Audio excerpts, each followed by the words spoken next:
Ahoj, já jsem Kristýna. Vítám vás u dalšího videjka. Toto videjko je o tom, přes co nejlíp natáčet. Takže si najdeme na Google Play a napíšeme si tam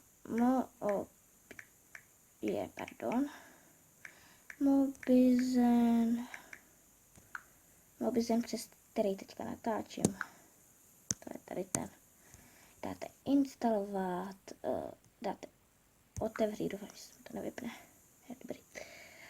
A pak tady jsou takhle musíte se pohrát s nastavením, to je trošku debilní, hlavně se koukněte tady na record audio, musí být zapnutý, když to není, tak nemáte zvuk, to je jediný problém. A kdybyste chtěli, tak tady můžete stáhnout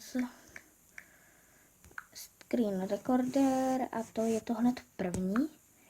Přesto se taky dost dobře natáčí, dáte otevřít, zmáčknete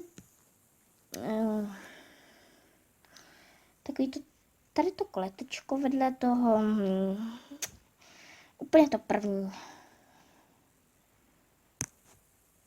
A já nevím, jak vám to vysvětlit prostě. Prostě první. Ne první od konce, ale první. To zmáčknete